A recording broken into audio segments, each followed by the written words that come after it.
dar las gracias desde Metalibrería, que bueno, está llenísima la librería para los que no la veis que estáis online. Y quiero dar la bienvenida a todas a la presentación del libro Hombres Feministas con Jesús Espinosa, acompañado por Juan José Tamayo. Y nada, ya os dejo empezar cuando queráis. Bueno, pues yo seré brevísima porque aquí hay muchas cosas para contar, ¿no? En esta noche.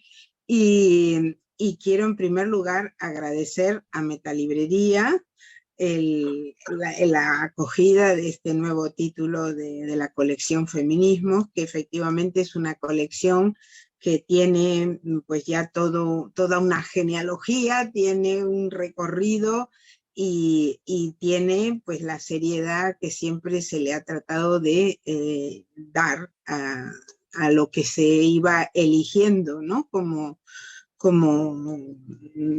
publicaciones.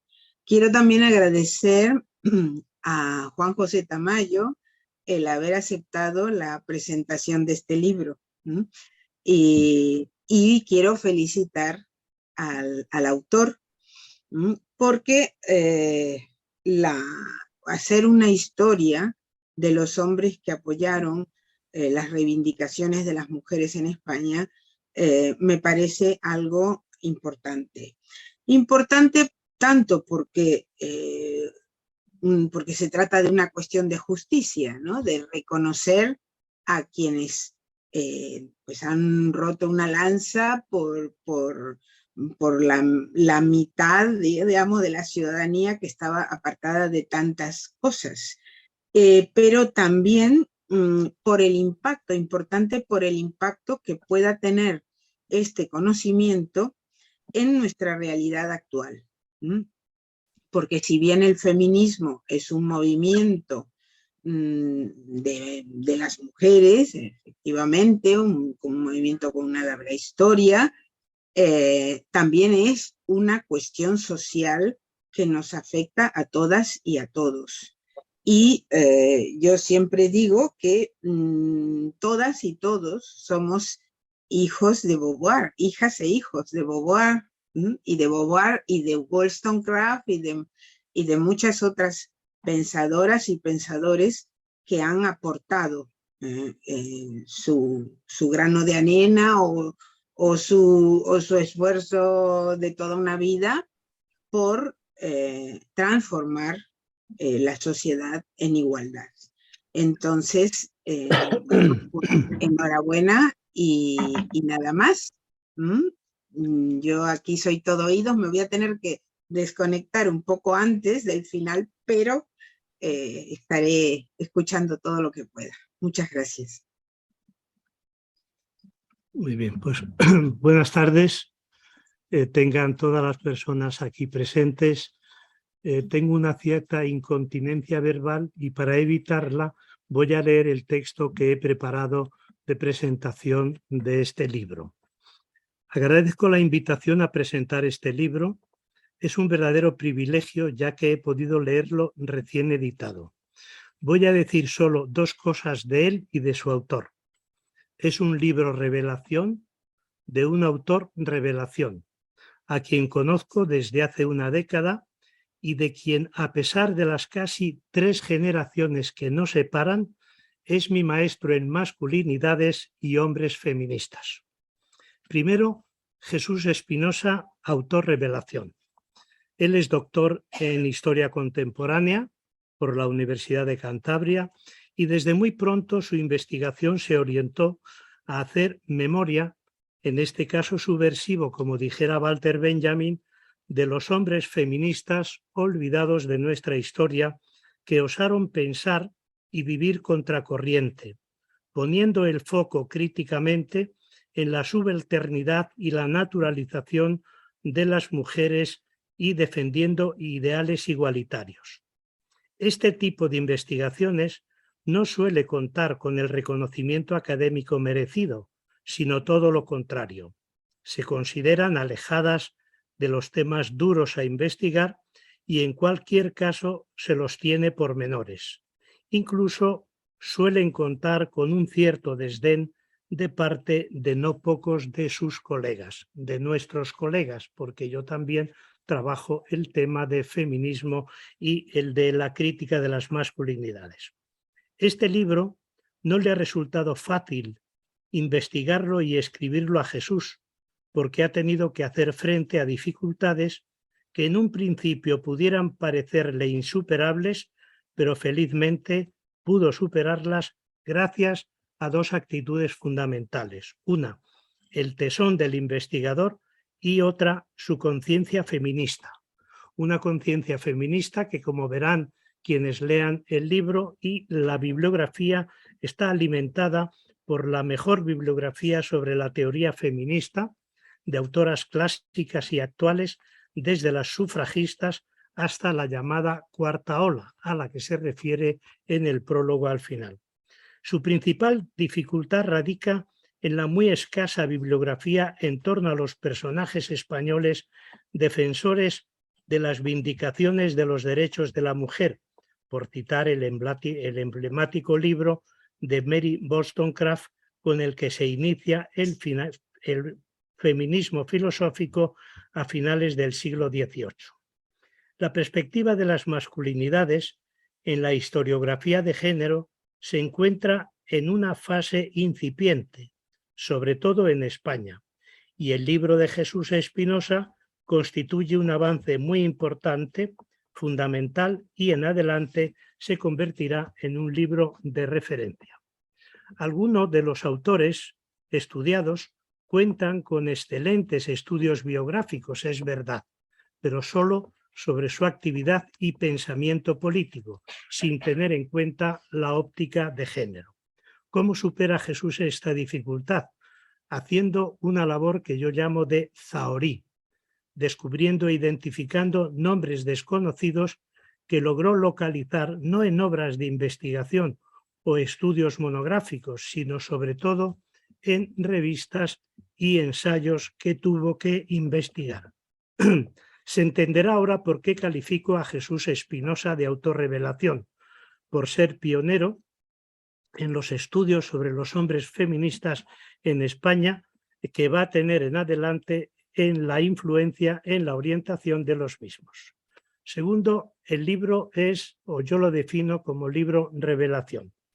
Es uno de los primeros más rigurosos y completos estudios, si no el primero y el más completo, sobre los hombres feministas y las masculinidades en la España contemporánea. Tema sobre el que parece que da pereza investigar o directamente rechazo a no pocos historiadores porque están instalados cómodamente en las masculinidades hegemónicas o porque el estudio de los hombres feministas llevaría derechamente a revisar los criterios patriarcales a la hora de escribir nuestra historia contemporánea. Y lo que hace este libro es quitar el velo patriarcal que cubre el relato de nuestra historia.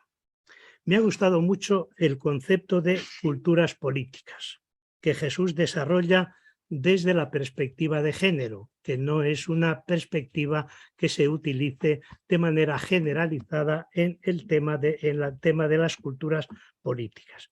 Desde él analiza, y esta es la clave fundamental que quiero recomendar y sugerir, cómo en las culturas políticas de distinto signo ideológico, como las liberales, las progresistas, las republicanas, las federalistas, las revolucionarias, tanto socialistas como anarquistas, las culturas políticas de masones y librepensadores, como en estas culturas políticas hubo hombres que desafiaron el orden patriarcal imperante en todos los ámbitos, político, social, cultural, religioso y filosófico, y sobre todo me ha interesado de manera especial un capítulo dedicado a hombres y feminismo en el catolicismo conservador español.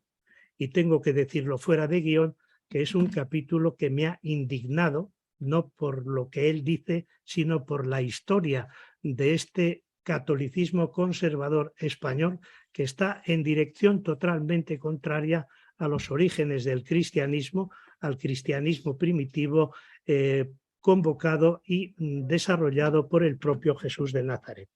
Yo he hecho el viaje por los hombres igualitarios en estas culturas de la mano de Jesús Espinosa. He aprendido, he disfrutado y, como acabo de indicar, me he indignado con la actitud antifeminista del catolicismo conservador y tradicionalista, que todavía, tengo que decirlo también, levantando la vista del papel, sigue vigente en nuestro país de una manera especial. Y sobre todo cuando estamos asistiendo a ese fenómeno o a esa nueva religión tan desarrollada aquí en España que se llama el Cristo neofascismo, que es la alianza entre la extrema derecha política y los movimientos cristianos integristas, en el caso del catolicismo, o fundamentalistas, en el caso de los evangélicos. Os invito a hacer este mismo viaje leyendo este magnífico libro que rompe el hasta ahora oxímoron del título, Hombres feministas, y creyendo que el feminismo es cosa de mujeres, para las mujeres, y un movimiento en el que solo tienen que participar las mujeres, ¿no? Y creo que el libro lo que demuestra es que la causa del feminismo requiere la colaboración de todas y todos. Así que, Jesús, enhorabuena, tienes la palabra. Muchas gracias. Bueno, lo primero que tengo que decir es que estoy realmente abrumado y agradecido. Primero por tu presentación, Juanjo, porque tenía algo más o menos preparado, pero se nota que has hecho un análisis del libro bastante concienzudo y acertado, y me has dado las claves para desarrollar yo a partir de ahora mi presentación. Espero ser también lo más breve posible y no aburrir al personal. Estoy también abrumado y agradecido también por la asistencia, por todas y por todos vosotros que os habéis acercado aquí, y espero que, bueno, quienes podáis leer el libro, pues podáis extraer algunas de las cuestiones que yo intento trasladar y que inviten a la reflexión, ¿no? No solo desde el punto de vista historiográfico, porque adelanto que es un libro pues con un componente historiográfico fuerte, es decir, pero por otra parte no quise solo quedarme en eso, ¿no? Es decir, que podríamos entrar en el terreno de lo que los historiadores hablamos de los usos de la historia, ¿no? Y ahí hay dos patas. El historiador tiene un deber, por un lado, que es el adentrarse en los hechos históricos y en los procesos históricos, eliminando el subjetivismo lo máximo posible, lógicamente, porque somos hijos de nuestro tiempo y toda historia es historia contemporánea, ¿no? Como decía Benedetto Croce, ¿no? Y, por lo tanto, soy hijo de mi tiempo y este libro es también producto de eso, pero sobre todo es producto de toda esa genealogía, ¿no? Antes has hecho alusión a ello, de mujeres que han conformado el movimiento feminista. Ahí Alicia Puleo pues, lo ha subrayado de forma, bueno, pues es una obviedad, ¿no? Han sido las mujeres las que han hecho las aportaciones más importantes, de mayor peso, ¿no?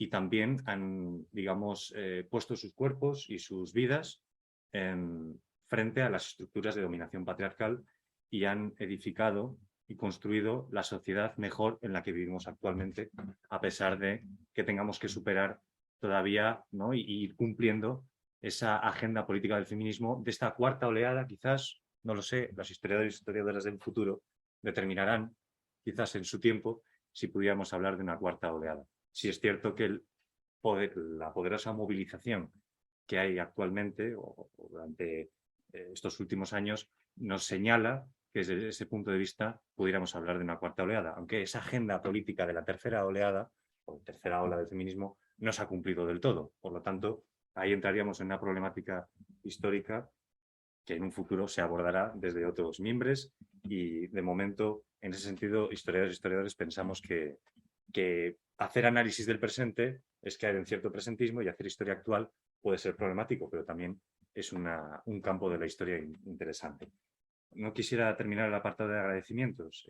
Quería agradecer a Alicia su trabajo, ¿no? Durante la edición de este libro, a Raúl también, que está aquí presente, le he conocido y le he puesto cara, a Margarita Pintos por todo su trabajo también y por llevar a cabo todos estos eventos, a Metalibrería, a todo el mundo, ¿no? A mi familia, ¿no? Porque detrás de la elaboración de un libro nunca somos, al final queda que somos autores, ¿no? Autora en este caso, autores, una persona, ¿no? Y rubrica una persona la autoría de un libro, pero detrás de eso hay una serie de trabajos de cuidados y etcétera que también hay que poner de relieve, ¿no?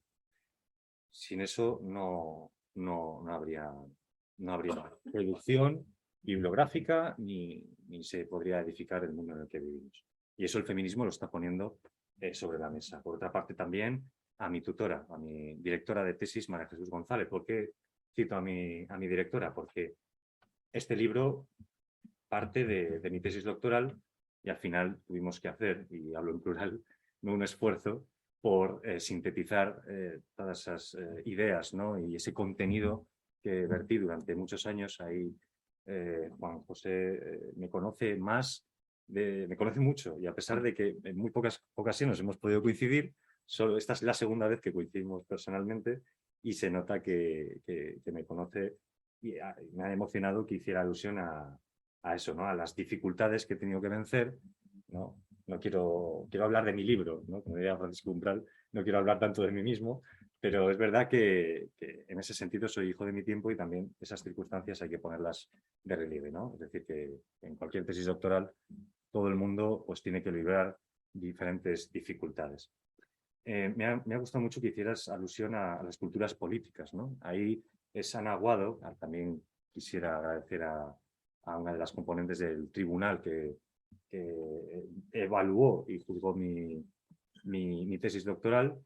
Ella es una especialista en ese sentido, en culturas políticas, y también, bueno, a la colección Feminismos de Cátedra también, porque en parte han apostado por introducir en la colección, ¿no? Pues el enfoque de las masculinidades. Algunos trabajos, como puede ser el de Nerea Arestia, a la que la debo muchísimo también, no está aquí presente, pero ella, cuando vea este vídeo, etcétera, pues quiero mandarle un saludo desde aquí, aprovechando que tenemos las tecnologías y la presencialidad no es obligada, ¿no? Para poder saludar y agradecer. ¿Cuáles son los objetivos de este trabajo? Y si se me olvida alguien, me disculpo desde aquí porque el formato es reducido, el tiempo también, y etcétera. Objetivos de este trabajo. Bueno, por una parte, no solo quería trascender, mejor dicho, el que el trabajo se redujera a una suerte de galería de hombres, ¿no? Una especie de serie, ¿no? De semblanzas en las que se describieran trayectorias, andanzas y méritos de una serie de hombres en un ámbito cronológico concreto que, adelanto, se circunscribe cronológicamente o temporalmente entre, bueno, mediados, finales del siglo XIX, este trabajo, ¿no? Mi tesis doctoral, hasta la Guerra Civil, ¿no? Quería ir más allá de eso, y también mi directora de tesis, María Jesús González, profesora de la Universidad de Cantabria. ¿Qué objetivo había detrás de esto, ¿no? Que hubiéramos reducido este trabajo en una especie de trabajo historiográfico puramente descriptivo, ¿no? Y quedó claro, por una parte, que había que vencer cierta reticencia o renuencia a hablar de hombres feministas. Confieso que en un principio la temática que se me propuso me supuso, bueno, pues primero adentrarme en ciertas lecturas y por otra parte ir venciendo bueno, la idea de que es un oxímoron, ¿no? Como ha explicado muy bien aquí Juan José. Es verdad, yo partía de utilizar el concepto profeministas, hombres profeministas, ¿no? Porque, lógicamente, siendo consciente que han sido las mujeres, ¿no? Como sujeto político del feminismo, como vanguardia de esa minoría, ¿no? De mujeres que han conformado la historia de más de 200 años del movimiento feminista, han sido ellas las que han aportado más desde el punto de vista teórico y también desde el punto de vista del activismo. Lógicamente, el feminismo es un movimiento de mujeres, ¿no? Esencialmente. Los hombres han tenido, en este sentido, un papel auxiliar, secundario, cuando lo han tenido. Es decir, que habría incluso en la historia de España ciertos vacíos, ¿no? En los que los hombres no han tenido una participación muy, muy grande y solo bajo algunas excepciones se podrían poner ejemplos al respecto. Por lo tanto, retomando la idea de los objetivos del trabajo, uno era salir de esa historia descriptiva y, por lo tanto, aplicar una mirada, ¿no? Y ahí pude agarrarme a las grandes aportaciones teóricas, pues, por ejemplo, de Radwin Connell, etcétera, de una tradición historiográfica enfocada en las masculinidades que no es, como ha explicado muy bien quien me ha presentado este libro, al que estoy muy agradecido, y me está sirviendo para poder ordenar un poco las ideas y trasladaros esto de la mejor forma y la forma más digerible posible. Esa tradición que es muy incipiente, pero que es fructífera y nos ha aportado algunos elementos que nos sirven para un mayor abordaje de algo tan complicado, como señalaba Alicia Puleo, que es el análisis de los feminismos históricos. Porque desde el presente, y aquí adelanto, que en muchas ocasiones os chocará que muchos hombres se pronuncien de una forma un poco esencialista sobre la mujer. Os sorprenderá también, y eso es algo propio de los feminismos históricos, por lo tanto no es una especificidad de la intervención de los hombres en este sentido. Hablamos del feminismo maternalista, ¿no? Que está presente también desde el punto de vista, digamos, transversal ideológicamente hablando, porque hablo de culturas políticas, ¿no? Es decir, si leemos a Federica Montseny, que por cierto rechazaba el concepto de feminismo, ¿no? Ella hablaba más de humanismo, pero desde historiadores y historiadoras de nuestro presente podríamos etiquetar a Federica Montseny como feminista, ¿no? Ella hablaba de que una mujer no era verdaderamente mujer si no era madre, ¿no? De alguna forma, ¿no? Por lo tanto, cuando nos acerquemos a la historia, ¿no? Y a parámetros culturales, sociales, que están muy alejados de nuestro presente, no debemos de tener una mirada, digamos, no debemos de juzgar el pasado, sino analizarlo para extraer, ¿no? Lecciones para nuestro presente y nuestro futuro, ¿no? Por lo tanto, uno de los primeros elementos, los hombres que intervinieron de alguna forma apoyando, auxiliando, y ahora explicar este concepto de auxilio, protección, de cierta concepción paternalista, ¿no? Que es propia de la masculinidad tradicional. En este sentido, para entenderlo mejor, quisiera explicar que lo que he intentado poner de relieve es que los hombres, en su intervención, en su afán por apoyar la causa de las mujeres, ¿no? Aplicaron, bueno, ciertos elementos discursivos y cierta praxis, ¿no? Ciertas acciones que parten de cómo se construye la masculinidad, ¿no? Entonces, ahí nos encontramos distintos elementos que complejizan el escenario a la hora de analizar textos históricos. En este caso, más si hablamos de hombres feministas o incluso en el título no se reflejarían otras variantes, ¿no? Es decir, hombres que discursivamente y desde la propia retórica, ¿no? Revolucionaria o no, exhortaban a la emancipación de la mujer, pero desde una posición en la cual no se explicitaba o se concretaba un programa, ¿no? Vindicativo, ¿no? La vindicación es el eje fundamental para entender el feminismo, ¿no? Sin vindicación, como ocurrió durante la Baja Edad Media o el Renacimiento, en eso que conocemos, ¿no? Como la querella de las mujeres, ¿no? Perdonad estos vaivenes cronológicos, pero es para que lo entendamos, no podríamos hablar de feminismo, ¿no? Había una polémica si Christine de Pizan sería feminista o no, etcétera. Más allá de poner etiquetas concretas, el Bajo Medievo, el Renacimiento, incluso parte de algunos autores y autores de la Ilustración, que el feminismo es un hijo no querido de la Ilustración, lógicamente, es a partir de ese elemento vindicativo, a juicio, que podríamos hablar de feminismo. ¿Y por qué quiero remontarme a esta parte de la historia? A la Baja Edad Media, al Renacimiento, etcétera. Porque ahí encontramos algunos de los elementos fundamentales para entender parte de esos elementos específicos que los hombres, ¿no? Voy a explicarlo así de una forma de andar por casa para que sea más entendible.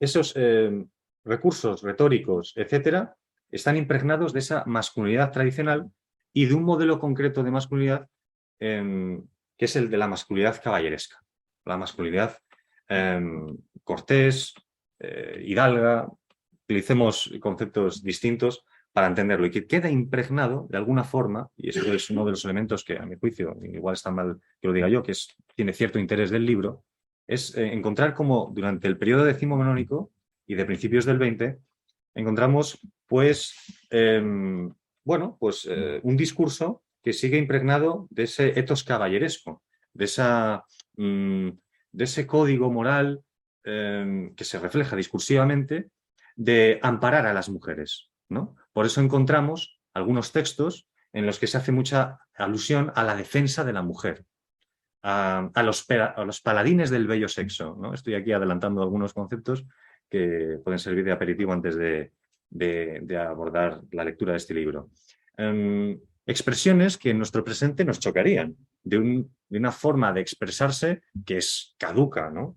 Y que de alguna forma remite a una masculinidad ya, bueno, superada desde el punto de vista de la retórica o de los modales o de lo más puramente superficial.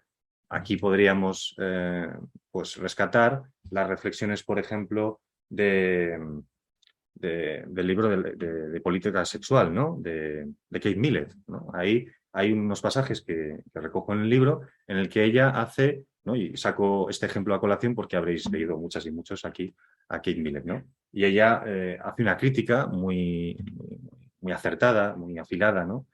Muy aguda con respecto al ropaje paternalista y los peligros que tiene para no poder identificar bien el patriarcado, ¿no? Es decir, bajo esos modales, etcétera, etcétera, etcétera. Por lo tanto, los hombres que a lo largo de la historia de alguna forma, se han adherido a la causa feminista, han incluso participado de una forma más práctica o desde la praxis política o incluso desde el ámbito discursivo, luego haré una diferenciación en este sentido y una comparativa histórica entre España y las naciones de su entorno, se han visto, digamos, atravesados, ¿no? Inconscientemente, lógicamente, por la socialización de género en la que, por tanto, hemos sido educados los hombres, ¿no? Es decir, el lema aquel de los hombres también tenemos género, ¿no? Sería una forma de explicar así, fácil de entender, lo que significa eso, ¿no? Tenerlo en cuenta a la hora de analizar a estas figuras masculinas desde el punto de vista histórico, ¿no? Por lo tanto, en ese sentido también quería, bueno, a modo de curiosidad, no solo me centro en España en este libro, sino también que hago una comparativa entre acciones que se marcan dentro del ámbito anglosajón, ¿no? Sobre todo en Inglaterra, porque el sufragismo allí fue, bueno, pues especialmente poderoso, etcétera. Y en esos países sí hubo un feminismo organizado dentro de la cronología a la que trabajo en este libro, ¿no? Es decir, que hubo hombres en Inglaterra, en Australia, en Estados Unidos, incluso en Francia, luego hablaríamos de ese caso también, que se integraron, participaron, se organizaron y crearon ligas, asociaciones de hombres en favor del sufragio femenino, ¿no? Así denominadas, ¿no? La Men's Social and Political Union, la Men's League for Women's Suffrage, etc. Yo me he inspirado en algunos trabajos, unos pocos, que existen sobre esta realidad, ¿no? De hombres sufragistas en estos países, sobre todo en Inglaterra. Y ahí también, ahí realmente encontré una satisfacción a la hora de investigar, porque el proceso de investigación histórica da muchas insatisfacciones y muchas amarguras, porque a veces no encajan las hipótesis que uno tiene de partida, y eso hay que tenerlo en cuenta, ¿de acuerdo? El historiador siempre está, historiadora, en esa problemática, pero es algo consustancial al trabajo científico, ¿no? En parte también. Y encontré que esos patrones de la masculinidad caballeresca también se replicaban en esas realidades. Claro, como hijo de mi tiempo, insisto, por una parte me emocionaba en ese proceso, ¿no? Pero también me enojaba, ¿no? Si no tenemos la distancia suficiente con respecto al objeto de estudio, pues también puedes enojarte, porque ves los elementos y luego ya cuando uno va madurando dentro de lo que es el ejercicio de la investigación, de la investigación histórica, va tomando esa distancia y deja lo emocional aparcado, ¿no? Y encuentra satisfacción al encontrar esas contradicciones que son propias de aquel tiempo, ¿no? De aquellos hombres, etcétera, algunos más comprometidos y otros más enfrascados en la retórica y en algunos elementos que luego seguiré hablando, ¿no? Como la invocación a la emancipación de la mujer desde un punto de vista instrumental y proselitista, ¿no? Que eso también está sobre todo en los movimientos obreristas, etcétera, revolucionarios, anarquistas, socialistas, etcétera, etcétera, etcétera, ¿no? Pero el encontrar esos elementos de continuidad y de permanencia, es decir, los elementos innovadores desde el punto de vista discursivo, etcétera, y también los elementos, digamos, más esencialistas, diferenciadores, etcétera, ese feminismo más maternalista, etcétera, que también está impregnado en los discursos de aquellos hombres, nos aboca a quienes no solo investigamos, sino a quienes leemos, a autoras y autoras del pasado, a encontrarnos en un diálogo constante en el que tenemos que estar en un espíritu de comprensión que parece interminable, ¿no? A la hora de enfrentarnos a esas lecturas. Bien, por otra parte, también me gustaría, bueno, hacer aquí una reivindicación al enfoque de las masculinidades dentro de los estudios de género.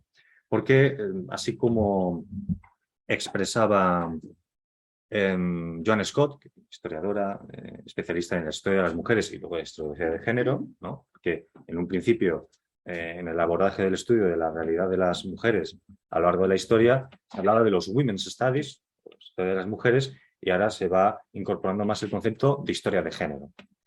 Joan Scott es en parte un referente clave para entender ese tránsito. Y Joan Scott hacía referencia o explicaba, ¿no?, aquello de que el género es un concepto relacional. No se entiende la feminidad sin la masculinidad y la masculinidad sin la feminidad, en tanto en cuanto constructos sociales se van redefiniendo y resignificando en función de sus propias redefiniciones individualmente hablando. Es decir, y aquí hablaríamos del presente para ir adelantando el tiempo, y yo prefiero que ahora dialoguemos y que nos hagáis preguntas, ¿no?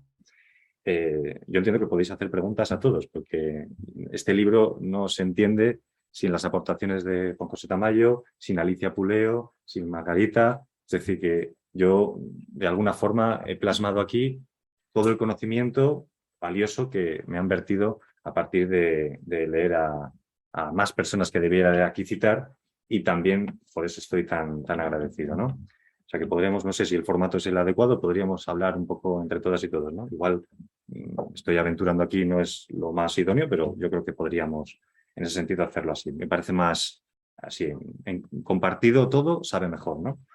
Bien, en ese sentido, ahora quisiera avanzar más hacia el presente, ¿no? En este libro no aparece, o sí de alguna forma más sucinta, más en relación con mi tesis doctoral, lo que constituye la emergencia o el surgimiento de un movimiento, ¿vale?, porque hay que ponerlo entrecomillado, de hombres por la igualdad de género, que podríamos utilizar diferentes acepciones o conceptos o formas de autodesignarse, ¿no? Aquí tengo a algunos compañeros de AIGE y también quisiera agradecer a AIGE, a la Asociación de Hombres por la Igualdad de Género, pues todo lo que me ha aportado desde el punto de vista no solo del activismo, pero sobre todo desde el punto de vista personal y vivencial, ¿no? Bien, en ese sentido, esa emergencia de grupos de hombres se ha dado en España de forma muy reciente. Por lo tanto, ahí también se plasma en el libro esa ingrediente de atraso que tiene España con respecto a naciones de su entorno. Es decir, en la etapa sufragista del feminismo de segunda ola, en España no se constituyó un feminismo de hombres organizado. Por decirlo de alguna forma así, utilicemos el concepto que queramos para entenderlo. Es decir, que sí en otras naciones de su contexto, ¿no? Y en España habría que esperar a los años 80 ya avanzado para que hombres, de forma más o menos espontánea, se reunieran, ¿no?, y fueran generando de forma muy incipiente, lenta y con sus contradicciones y como consustancial a todo proceso, un tejido asociativo en el cual se hace una reflexión sobre los costes de la masculinidad tradicional y patriarcal, o de los hombres también, y también cómo apoyar, ayudar, colaborar con el movimiento de mujeres, ¿no? Entonces es un proceso que en España se da de forma más tardía y que viene de alguna forma esto es lo hermoso del proceso, perdonad aquí el paréntesis, porque a lo largo de mi investigación hacer entrevistas, un poco de trabajo de campo, entre comillas, algunos referentes históricos que vivos, ¿no? Y otros que no están aquí también, sobre estos orígenes de este tejido asociativo, ¿no? De hombres, ¿no? ¿Cuáles son las especificidades de estos movimientos de hombres por la igualdad? Yo formo parte de AIGE, por lo tanto, la distancia era complicada, ¿no? Los historiadores siempre insistimos mucho en la distancia con el objeto de estudio, pero tampoco quería perder la oportunidad de ello, ¿no? ¿Y por qué hago alusión a todo este proceso más actual? Porque muchos de los elementos discursivos en la práctica, en la acción de aquellos hombres, hijos también de su tiempo, es en esta nueva fase en la que los hombres, una minoría muy exigua, muy minúscula de la sociedad, del sector masculino de la sociedad, intenta repensar e ir superando los moldes restrictivos de la masculinidad hegemónica y tradicional y patriarcal, sin tener del todo conciencia histórica al respecto, de forma espontánea, conciencia histórica del propio proceso de la participación de los hombres a lo largo de la historia dentro de los feminismos históricos.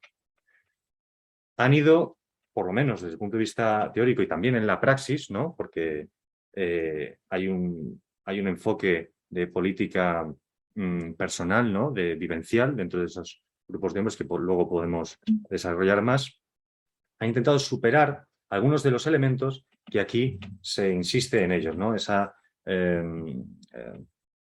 Esas, digamos, tendencia o querencia hacia el paternalismo con las mujeres, incluso siendo hombres que se tildan de feministas, etcétera, etcétera, etcétera. También la tendencia a querer capitanear o dirigir un movimiento de mujeres, ¿no? También se encuentran en este libro las tensiones que muchas mujeres, ¿no? y hombres tuvieron en esos espacios mixtos de socialidad dentro de los feminismos históricos, ¿no? En ese proceso en el que las mujeres querían, ¿no? Desde esa vanguardia feminista, en las distintas etapas históricas y distintos contextos nacionales, etcétera, en todo se replica el mismo proceso en el cual quieren huir del tutelaje masculino dentro de esas estructuras. En el origen del movimiento feminista francés, en el 19, Léon Richer fue un hombre que, bueno, pues dirigió en parte, o tuvo cargos o un papel director dentro de esos orígenes del movimiento feminista francés, lo cual chocaría, ¿no? Pero ahí explico que todo es más complejo de lo que parece, es decir, que Marianne de Raisme, de otras mujeres como André Leau, etcétera, que forman parte de esos orígenes del feminismo francés, empezaron a tener tensiones con aquellos hombres que eran necesarios o se entendía que desde el punto de vista estratégico se necesitaba de su colaboración porque tenían mayores contactos en el ámbito de la política para hacer mayor presión y conseguir objetivos para la consecución de ciertos derechos, etcétera, para dialogar con las instituciones, recursos económicos, etcétera. Entonces, ha habido una participación de los hombres, una colaboración en ciertos momentos concretos que no están exentas de tensiones. En ese, insisto, proceso de empoderamiento de mujeres dentro del movimiento feminista, ¿no? Y por lo tanto, en este libro también he querido plasmar esas tensiones que están derivadas también de las formas en que los hombres hemos sido construidos socialmente para, de alguna forma, imperar siempre en el espacio público, etcétera, etcétera, etcétera, ¿no? Eso también puede ser un elemento de interés para quienes queráis acercaros a la lectura de este libro y de otros estudios en los que me he basado también, ¿no? Por lo tanto, y ya para ir terminando, mejor, porque prefiero que hablemos entre todas y todos, quería hacer referencia, ¿no? A algo más, más anclado en el presente y en el futuro, ¿no? Que es la crisis que yo defino como crisis de la masculinidad tradicional, en la que estamos actualmente viviendo, a mi juicio, y así la tildaría en mi caso, ¿no? Esto no hablaríamos, por lo tanto, de que estemos en una especie de otoño del patriarcado, ni en el ocaso del sistema de relaciones de género patriarcal, ni tampoco en el fin de las asimetrías de relaciones de género entre hombres y mujeres, asimetrías de poder, ¿no? Pero sí que el modelo delimitado de masculinidad tradicional que hace bueno, pues alusión a los 3 papeles que, por ejemplo, David Gilmour, antropólogo que me parece que es interesante leer, él intentó de alguna forma, desde el punto de vista etnográfico y antropológico, detectar como las 3 funciones sociales, por decirlo así. Podríamos entrar en una crítica de un análisis excesivamente esquemático, ¿no? Es muy sujeto a los roles, ¿no? Pero que es importante también tener en cuenta. Y él hablaba de 3 funciones, ¿no? Función protectora, por otra parte, ¿no? la protección, perdón que lo escriba. Por otra parte, también la de proveedores y la de procreadores, ¿no? Es decir, que es algo que intenta él analizar desde el punto de vista de una masculinidad universal, ¿no? Aunque es difícil, dado que la diversidad etnográfica, etcétera, y ahí entraríamos en los feminismos descoloniales, etcétera, los análisis que intentan ir más allá de la visión eurocéntrica, etcétera. Haríamos ahí, bueno, habría salvedades, etcétera, pero él como que identifica que hay una masculinidad patriarcal que se rige por esos 3 elementos, ¿no?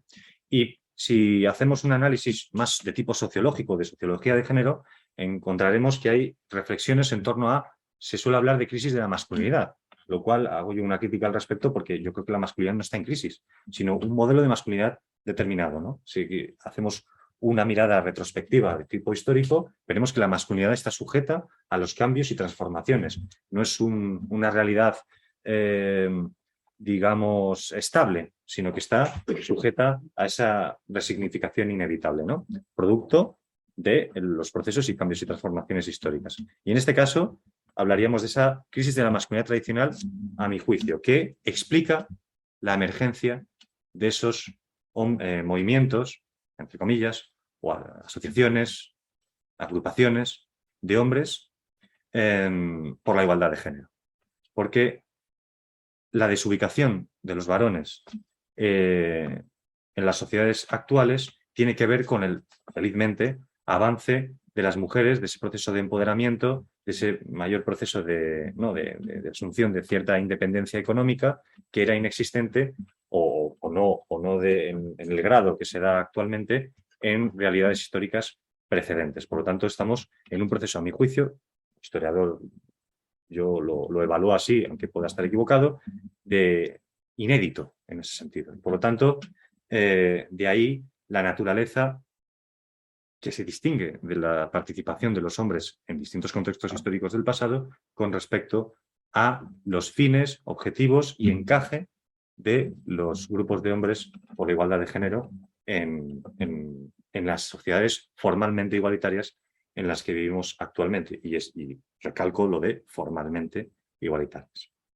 Así que, bueno, creo que he abierto igual en exceso muchas líneas, etcétera, pero reitero mi agradecimiento a Metalibrería, a todas y a todos vosotros, y luego podemos entrar en algunos ejemplos si así lo queréis. Siento la intervención un poco abstracta que se ha trasladado, pero luego podemos aterrizar en ciertos ejemplos históricos más concretos.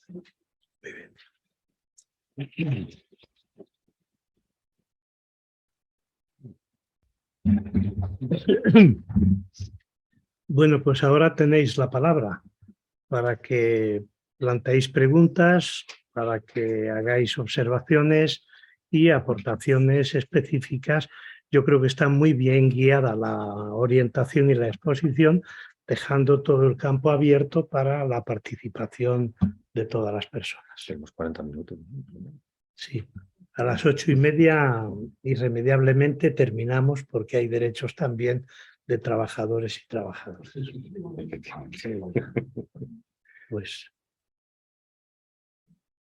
Buenas tardes y muchas gracias a Jesús, porque creo que tu libro pone sobre la mesa un trabajo muy necesario. Yo tengo la costumbre de, cuando hay una conferencia sobre feminismo, de contar los hombres que asisten a ella, y es un porcentaje mínimo. ¿Por qué? pregunto yo. ¿Es que no interesa el problema que reivindicamos las mujeres en torno a la igualdad? ¿O es que piensan que somos sus enemigas? ¿O es que creen que la sociedad está perfectamente construida sobre el patriarcado, como dices tú, el clásico y el actual, porque es el mismo? Yo no veo gran cambio. Tengo que confesar que mis dos primeros maestros feministas fueron dos hombres, en honor a que hay hombres diferentes, ¿no?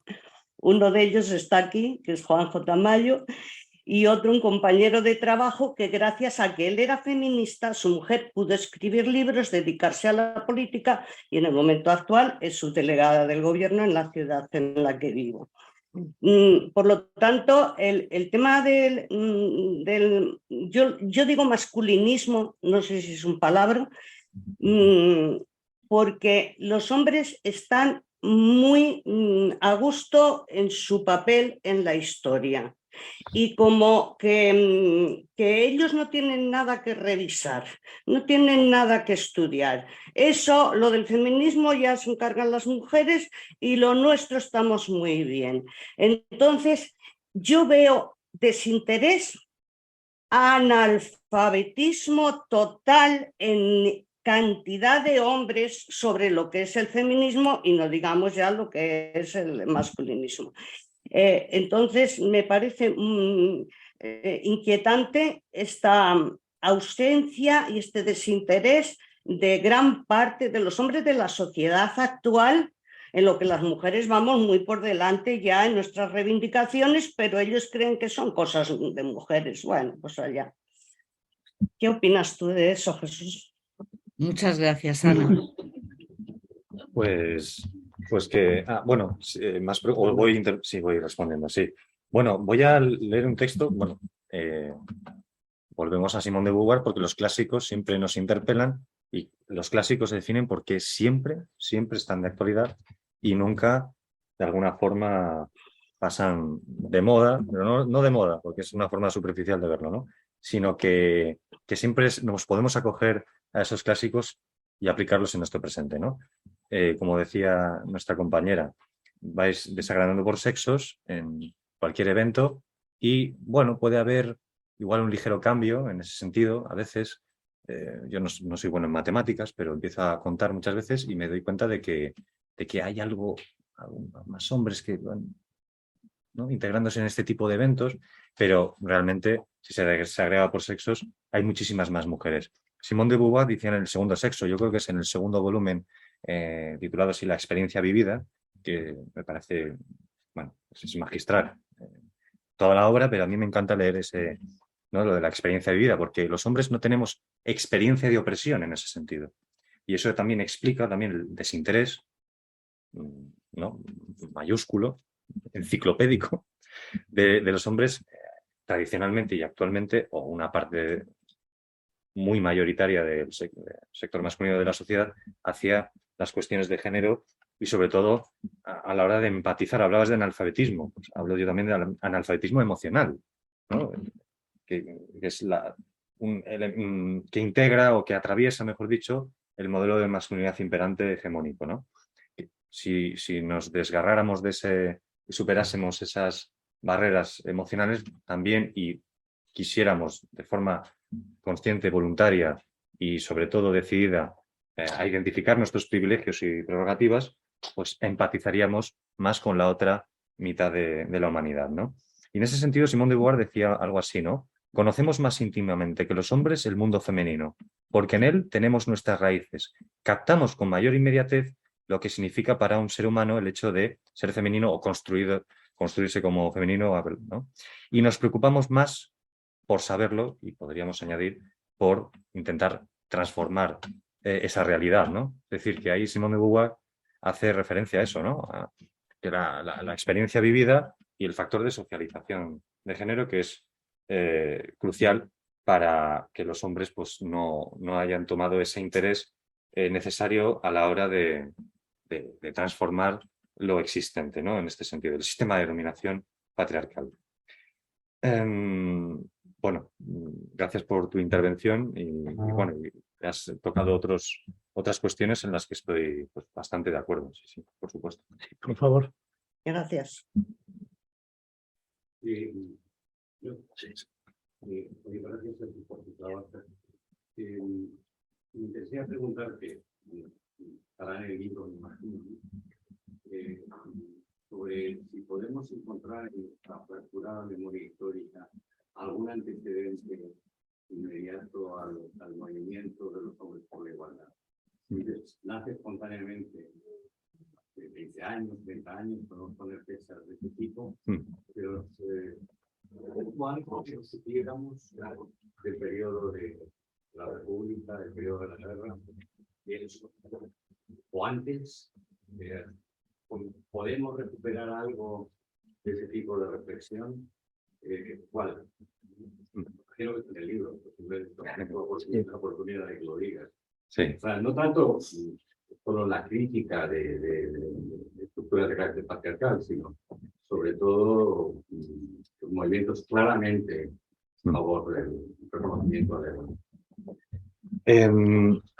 Perdona, ¿puedes la pregunta que han hecho? Porque no sé si está bien el micrófono y aquí no se oye en Zoom. Ah, de acuerdo. Igual me acerco más, ¿no? No, ¿Puede tú ser? sí, es el que habla. Ah, la pregunta. Sí, perdón. Sí. Sí. Ah, claro, reproducir lo que me ha preguntado. Sí, me preguntaba el compañero de AIGE, que agradezco mucho que haya venido, si se puede, si en el libro aparece, encontrar algún antecedente histórico y remitiéndonos al periodo de la República, de la Segunda República Española, de una experiencia de hombres organizándose desde el punto de vista de la igualdad, ¿no? Entre hombres y mujeres, etcétera. Claro, más allá de la crítica, ¿no? Más allá de lo teórico, ¿no? y de ponerlo negro sobre blanco y ir más a la praxis, ¿no?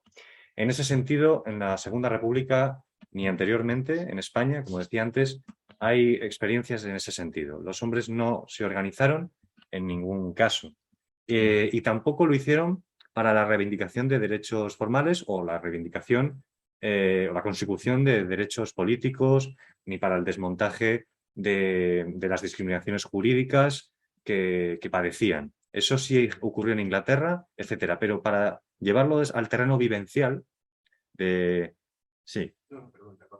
Ah, vale. Para llevarlo a ese terreno de la praxis tal como se hacen actualmente las asociaciones de hombres que piensan, repiensan y también ponen en práctica cómo desmontar o deconstruir la masculinidad hegemónica tradicional, patriarcal, luego haría distingos entre esos conceptos, no hay nada. Los antecedentes que podremos encontrar se ubican geográficamente en Escandinavia, en Estados Unidos. Existe NOMAS, que es una asociación muy potente ya desde los años 70, que alguien me corrija, etcétera, que ha ido creciendo, etcétera. Pero en Inglaterra y en España, lo que quería hacer mención es que yo tuve la oportunidad de entrevistar a muchas personas que conoceréis, ¿no?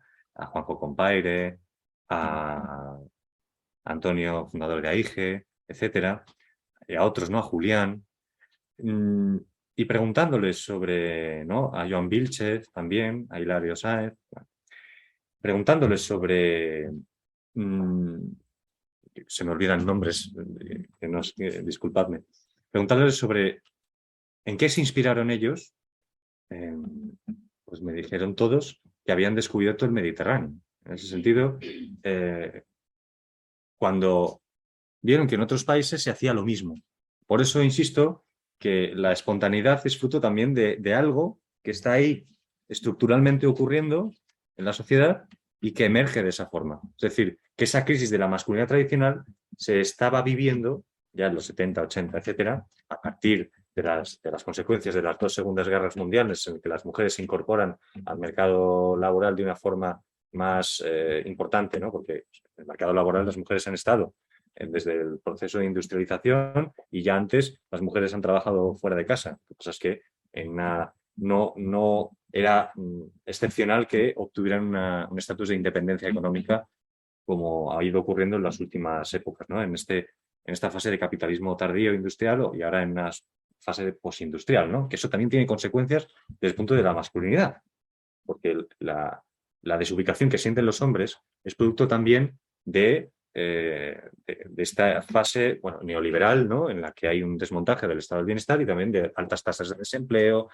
también del avance de las mujeres en el ámbito público, todo eso. Entonces, esos elementos, esas cuestiones, influyen determinantemente o como de forma condicional, no quiero utilizar determinan, ¿no? Porque es como muy determinista, pero condicionan el hecho de que surgieran insisto, en estas regiones del mundo, y luego ya es como un fenómeno cuasi globalizado, aunque bueno, sobre todo en la órbita occidental, que haya grupos de hombres que sigan esa lógica, ¿no? Que se ajusta también al corpus reivindicativo del feminismo de cuarta ola, ¿no? Es decir, que los hombres van acompañando a las mujeres en su empuje hacia el desafío o el desmontaje de la lucha, por dicho, de las estructuras de dominación patriarcal. Los hombres van acompañando en ese sentido y van sufriendo, o mejor dicho, experimentando sus propios procesos, pero dentro de un contexto socioeconómico determinado. Hay bastantes palabras, así que si os parece vamos a concentrar. Tienes la palabra, por favor. Gracias por tu libro y por el esfuerzo que has hecho.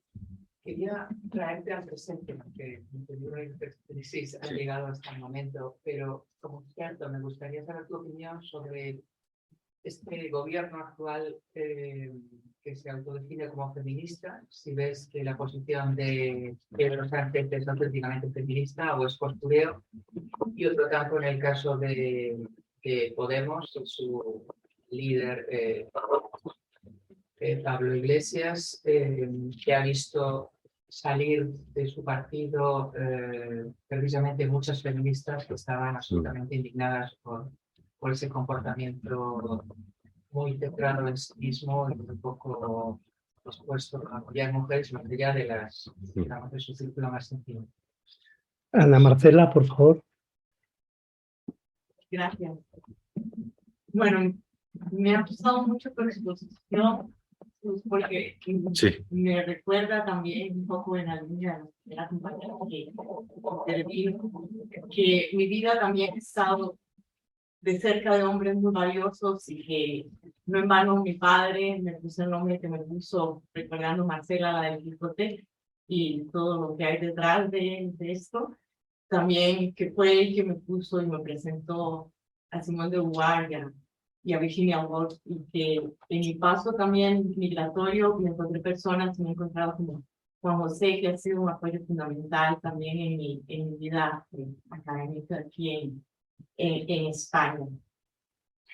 Me ha gustado mucho también porque me dejas pensando sobre la perspectiva histórica y el recorrido de no solamente de los feminismos, sino también de las masculinidades, en un recorrido y desde un punto de vista de planteamiento de comprender esto en un tiempo histórico, ¿no?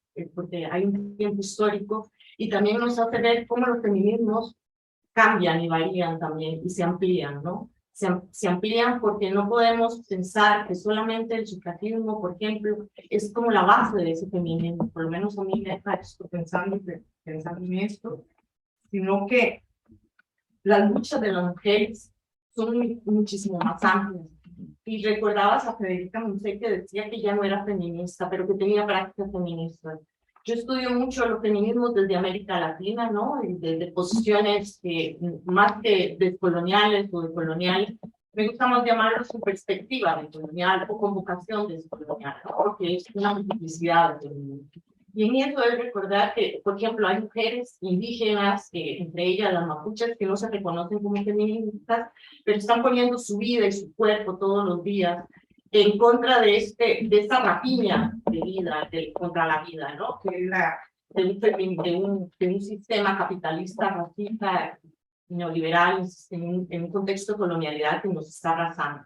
Y en este sentido también es como la importancia también de no perder esa perspectiva de que los hombres también están en una alianza también en esto, ¿no? Y que sus masculinidades rebajadas, antes lo mencionabas tú, son parte también de esa exacerbación de la violencia, que no basta tampoco solo una lucha por la igualdad a secas o un patriarcado a secas, sino que la rapiña de la vida contra las mujeres, contra los cuerpos feminizados, contra la vida humana en sí misma y contra los cuerpos territorios, que es un concepto que a mí me gusta mucho, que es parte de la feminista de Mesoamérica, ¿no?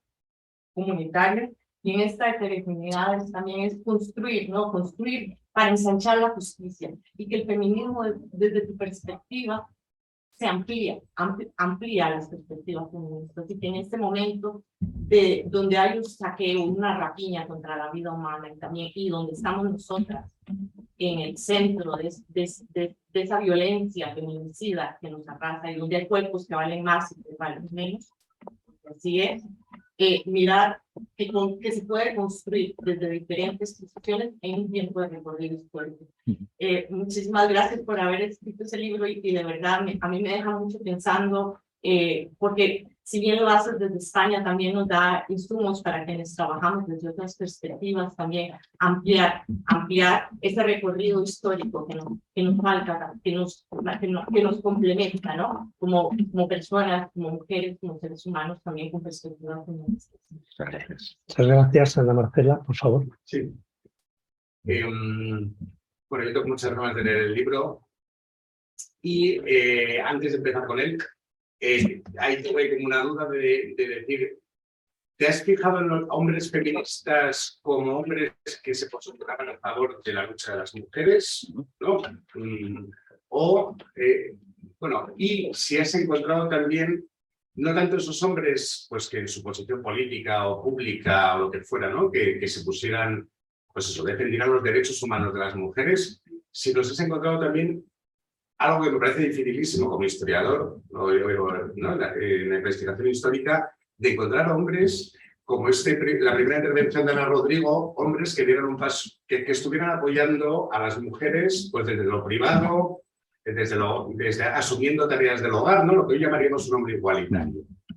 Que además es una cosa que estamos también muy faltos de referentes, ¿no? Que ahora que está, pues además de las violencias, está todo el tema de los cuidados encima de la mesa, ¿no? En los planes de fomento de la corresponsabilidad. Y a veces, pues para los hombres siempre tener referentes, encima tener referentes masculinos, porque parece que los referentes femeninos, las mujeres no nos valen como referentes. Pero, a veces, a mí en el trabajo, a veces me ha pedido esta búsqueda de estos hombres referentes de los cuidados y dices, a ver, si es que no hay referentes ni siquiera casi de mujeres cuidadoras, ¿no? Porque los cuidados se visibilizan. Pues eso, me pregunto si has encontrado menciones de hombres que se dedicaran a esos cuidados o tuvieran ese papel, pues bueno, que se pusieran igual en una posición subalterna respecto a las mujeres de su entorno y luego ya sobre una cosa más metodológica, ¿cómo lo has encontrado? ¿Te has puesto a buscar todas las revistas entre la Primera y la Segunda República a ver qué encontrabas por ahí? Porque eso me parece una cosa encomiable y muy arrogada. Trabajo de Zahorí, como yo decía. Sí, es que lo has definido muy bien. Vale. Sí.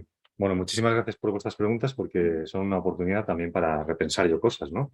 Lógicamente, aunque sea ¿no? Aquella expresión de voy atándome los cordones mientras voy corriendo, ¿no? Es decir, que no me da tiempo a sacar todas las reflexiones, espero que sean interesantes.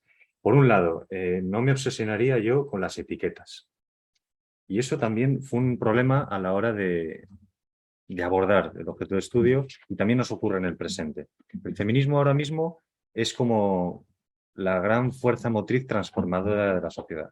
Así lo identifican, y ahí voy a tu pregunta, movimientos, partidos políticos, etcétera, que encuentran al feminismo como una forma no solo de ganar posiciones electorales, o no, también como conscientes de que ciertas agendas políticas pueden impulsarse así. Es decir, que no lo juzgaría desde el punto de vista negativo del todo ni positivo del todo. Es decir, que el feminismo va a encontrarse con quienes utilizan la nomenclatura feminismo, o el vocablo, mejor dicho, feminismo, y todas las contradicciones emergerán. porque es consustancial a cualquier proceso histórico y los individuos, del sexo que sean, pues actuarán en función de sus vivencias personales y de su forma de entender el mundo, etcétera. Y diréis, bueno, y vamos a entrar al grano. Pedro Sánchez, tal, Pablo Iglesias. No conviene intentar tildar a alguien con una etiqueta o no, porque la realidad es tan enormemente compleja que eso nos llevaría a, no sé, a un análisis hasta psicológico de cada personaje y personalidad. Entonces, pero sí es verdad que hay comportamientos que se pueden valorar desde nuestro presente como poco edificantes.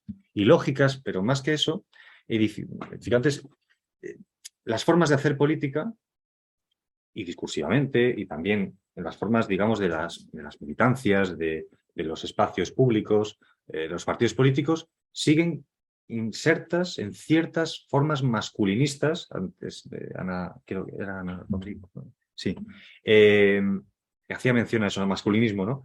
Esa forma de interactuar con el mundo y con las personas y con las mujeres también, muchos hombres, que utilizan el concepto feminismo discursivamente y en la praxis igual, no lo llevan al terreno que debiera de llevarse, pero nadie es perfecto y todos estamos atravesados de contradicciones, yo incluido, con mayor o menor acierto o con mayor o menor utilización, a veces mediáticamente, sobre, digamos, atacar a un personaje o a otro o vanagloriarlo demasiado. Es decir, que ni ángeles ni demonios, ni hay que idealizar ni satanizar. Esa es mi forma, igual es un poco aséptica de verlo, pero sí que identificar lo que está mal hecho y de alguna forma criticarlo con toda la dureza que tenga que hacerse y hacer autocrítica, pero no desde la destrucción, sino desde lo constructivo, ¿no? Es decir, y ahí podríamos poner ejemplos, seguramente nos hagas alusión a muchos de esos ejemplos que se han trascendido mediáticamente sobre determinadas personas. Lo importante es analizar nuestro presente y sacar conclusiones al respecto y qué se puede mejorar, etc. Por lo tanto, hay que haber una revisión de las formas en las que los hombres interactúan con el mundo y la lógica masculina que todavía está inserta en el sistema económico vigente, ¿no? Aquí apelaría un poco a lo que comentaba ella, ¿no? La rapiña ha utilizado ese concepto. Bueno, el sistema capitalista, sistema económico, tiene, digamos, en su fervor de crecimiento económico constante, bueno, no está teniendo en cuenta también, lógicamente, por su propia lógica, pues que claro, los recursos, no tenemos un planeta B, etcétera, los recursos son limitados y por lo tanto el capitalismo tendrá que o refundarse o resignificarse o igual deberá de ser transformado hacia otro modelo productivo. Yo soy historiador, no me pronuncio sobre el futuro, pero tengo mi diagnóstico al presente y es verdad que también, claro, esa perspectiva descolonial es muy fructífera y nos puede ayudar también a salir de cierto eurocentrismo al respecto, ¿no? Y eso también es muy positivo, pero tampoco caer en idealizaciones sobre, ¿no? En dicotomías muy polarizadas sobre Occidente es lo peor del mundo y en el resto del mundo se está construyendo algo maravilloso. Ni una cosa ni la otra, es decir, tenemos que analizarlo desde perspectivas bien, y dentro de las perspectivas descoloniales se ha hecho una crítica muy acertada en muchos aspectos, pero también dentro de la historiografía también detecto a veces, y en la antropología, etcétera, ciertos idealismos sobre determinadas sociedades, lo cual pues hay que revisarlo bien, ¿de acuerdo? Luego, por otra parte, claro, me habría encantado, sí, el tema de Miguel, ¿no? Sí, me habría encantado, pero no es así. Sí que hay una anécdota curiosa que tiene que ver con Durruti, pero Durruti, anarquista, ¿no? Está siempre rodeado de la leyenda y del mito, ¿no? Como cualquier personaje histórico que tiene relevancia en un contexto determinado. Entonces, hay una anécdota, tendría que buscar la página, en la que dos militantes le interpelaron a Durruti y le dijo, pero ¿qué haces tú ahí cocinando y cuidando a tu hija y tal? Vámonos por ahí de copas y tal. No sé qué no me acuerdo ahora muy bien. si esto cosa de mujeres, que lo haga tu compañera. Claro, esto es un relato de alguien que dijo que escuchó eso y lo vio.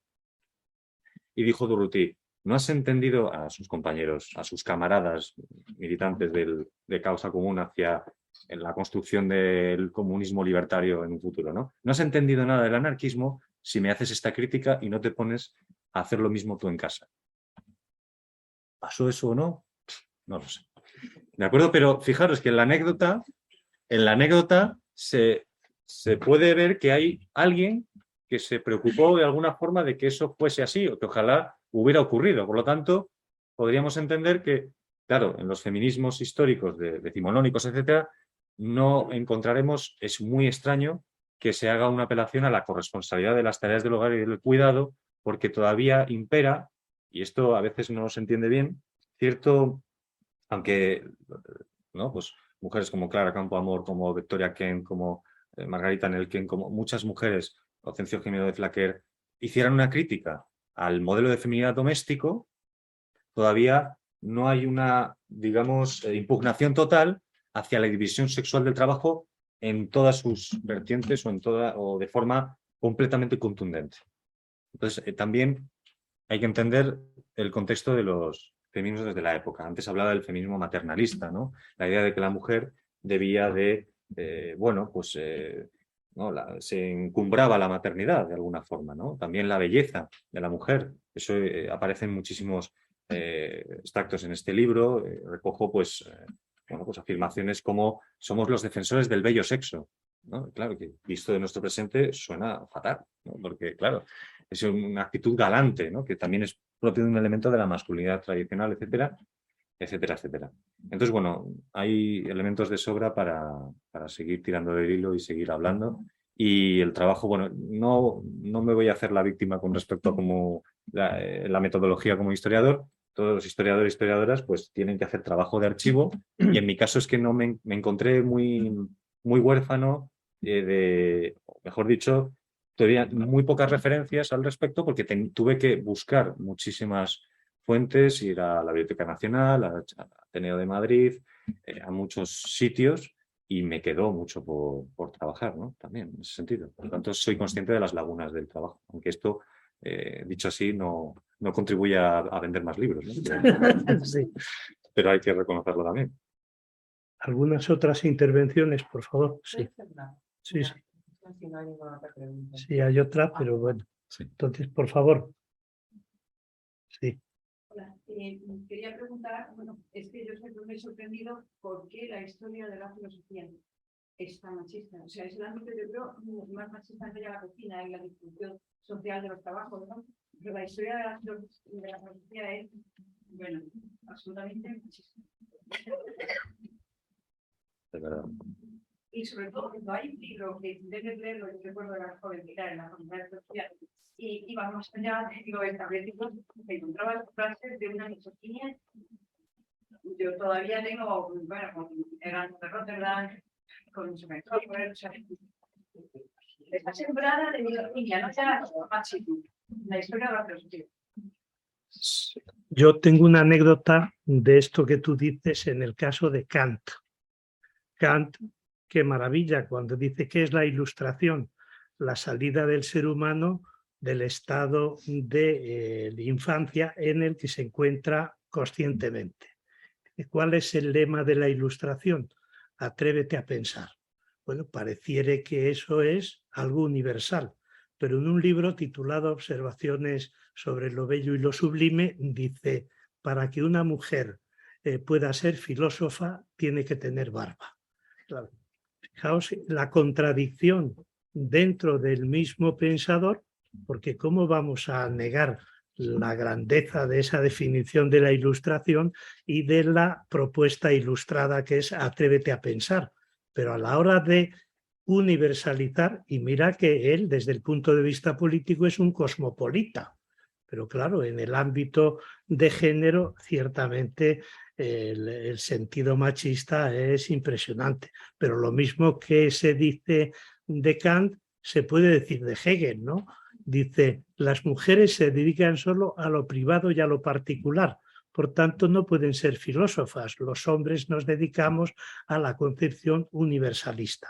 Y bueno, y no digamos nada del autor del contrato social, porque ahí ya los extremos realmente son para encarcelarlo en vez de, como hacía él, meter a sus hijos en el hospicio. Sí.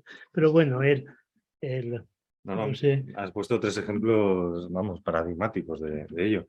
Tenemos ahí la esperanza de Poulain de Labarre, por ejemplo, que se considera como uno de los primeros filósofos antipatriarcales, bueno, porque escribió unas obras en las que hace alusión a la igualdad y en ese sentido parte de la tradición cartesiana.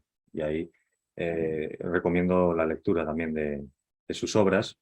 ¿Y por qué la filosofía es tan patriarcal en comparación con otras disciplinas del pensamiento, etcétera, etcétera? Eso yo creo que lo podría responder muchísimo mejor Alicia Puleo y bueno, y Ana de Miguel, que no está aquí, y etcétera, ¿no? Pero sí, yo, por ejemplo, en este libro me encontré con un filósofo masón, ¿no? Que, bueno, aquí no encuentro ahora la página porque tenía preparadas algunas reflexiones al respecto o algunas referencias. No, sí, mira, Eduardo Ovejero Mauri, ¿no? Que es...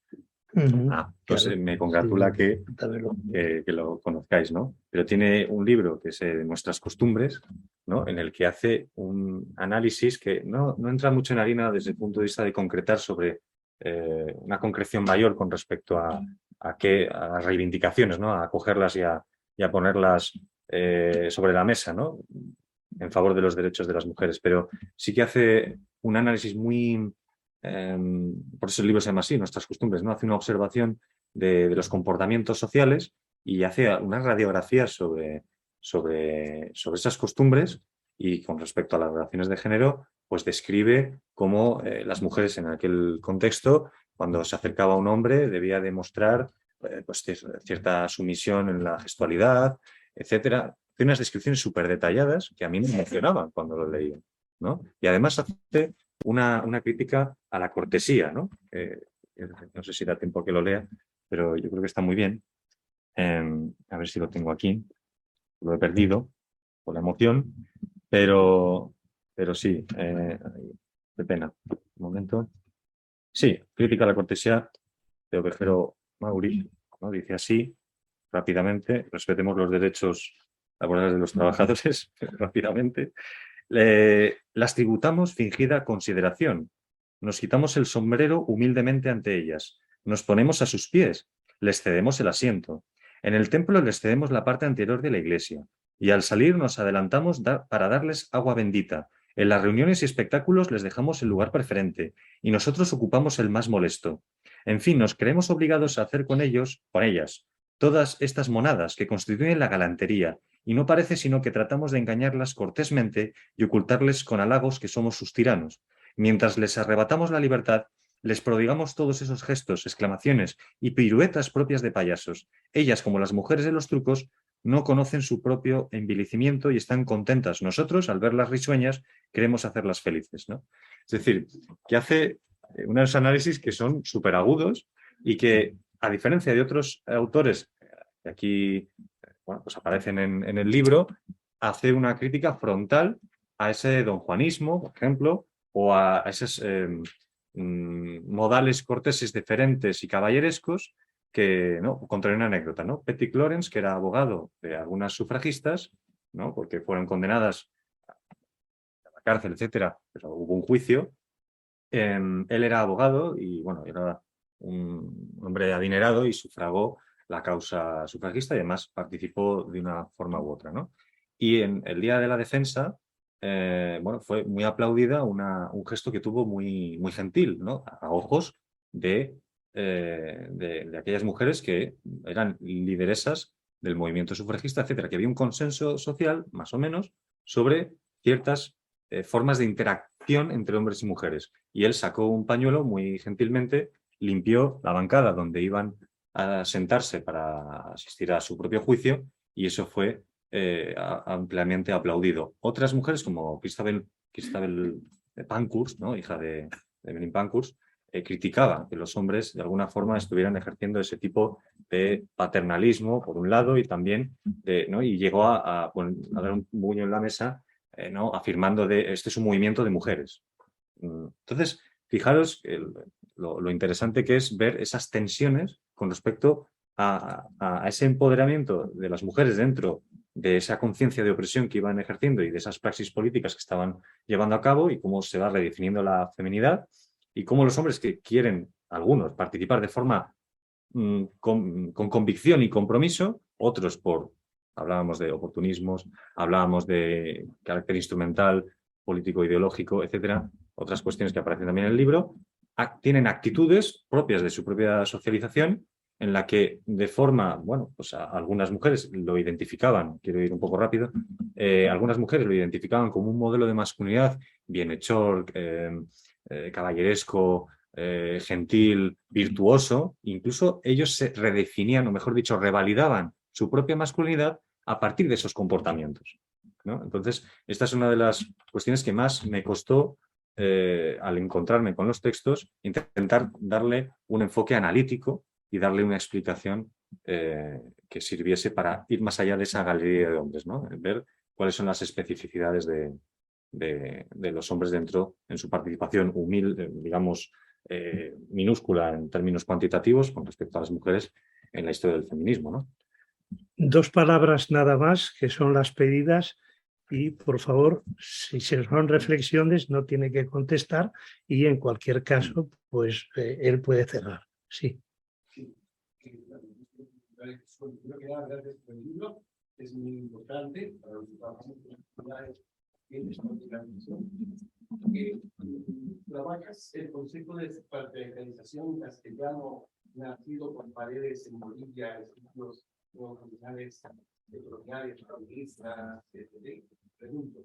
Luego trabajas también el concepto de construcción masculinidad, que hay que maneja. Y por otro lado, si has llegado a trabajar o a tocar desde todo tiempo, imagino, antes de doctorar, el Observatorio de Masculinidades del País Vasco, y también el Instituto de Masculinidades, aunque está fuera de España, pero es muy importante para el evento, el Instituto de Masculinidades de Acción Social de Argentina, que está incluido en los movimientos de acá. Y por otro lado, me preocupó mucho por el título. El título no me gustó. Y no me gusta porque muchas compañeras feministas, cuando yo era docente en la Universidad de Masculinidades, nunca se me ocurre decir hombre feminista. Si acaso aliado feminista, porque un hombre jamás podemos ser y dejar de ser machistas. Nuestro machismo termina 40 años después de nuestra muerte. Me han dicho que la comida después de nuestra muerte,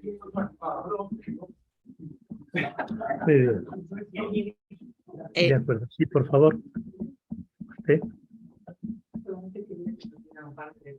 ¿Cuántas personas forman parte de esta agrupación de hombres por la igualdad de sexo? Si hay un líder, si tiene nivel nacional. Bueno, probablemente nosotros prácticamente nadie sabe de su existencia. Muy breve, sí, muy breve. Sobre el País Vasco, hacías referencia, yo conozco, bueno, no en persona, ahora tengo el nombre que me baila, pero sí, hay digamos, una institución o un organismo homólogo a Emakume, me parece, que ahora mismo no recuerdo su nombre, pero sí he tenido contacto alguna vez, conozco esa realidad y hay un trabajo ahí importante ahí sí, bueno, no voy a resbalarme con los nombres. Luego, sí, el concepto de construcción de la masculinidad es una categoría que se utiliza para el análisis de este objeto de estudio.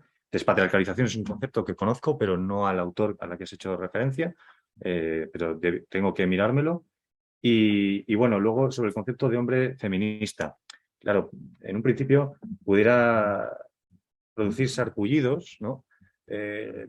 Y yo estuve en ese proceso dubitativo sobre el concepto hace ya bastantes años, ¿no? Y a veces incluimos el prefijo pro-feminista para dejar cierta distancia. El concepto de aliado está bien porque es descriptivo, lógicamente, porque el sujeto político del feminismo es la mujer, a mi juicio, a que haya un debate en el que ahí estén transitando concepciones posmodernas que pongan ponerlo en juicio. A mi juicio, eso no es realista. Son las mujeres las que han constituido el movimiento feminista esencialmente, hayan hecho las mayores contribuciones y tienen son sujetos revolucionarios de ese propio proceso. No obstante, eso no quita que los hombres podamos ser feministas y además creo que es necesario. Debemos de serlo en ese sentido, ¿no?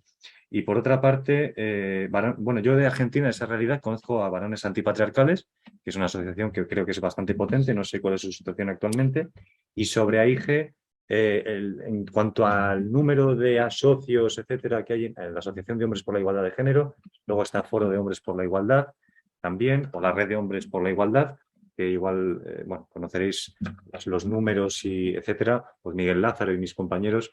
En cuanto a la cantidad de personas asociadas, pues no lo sé, no estoy muy seguro, pero deberíamos de ser más. Pero no solo ser socios, eso es lo de menos. Si al final que se difunda el mensaje de que con la igualdad ganamos todas y todos también, y que hay que repensar las formas en las que los hombres interactúan en el mundo y también comprometerse no solo por una cuestión de ganancias, ¿no? Porque no consiste en eso, sino en una cuestión de justicia con respecto a la otra mitad de la humanidad y también en parte, pues lógicamente, si queremos pensar en una sociedad más democrática y por lo tanto más paritaria e igualitaria, debemos de tener en cuenta al feminismo como movimiento ahora mismo más transformador, ¿no? Dice Nancy Fraser que hemos pasado, ¿no? de las luchas por la producción, ¿no? Es decir, el ámbito de la producción, el movimiento obrero, etcétera, en impugnación al modelo socioeconómico vigente o en su reforma o lo que sea,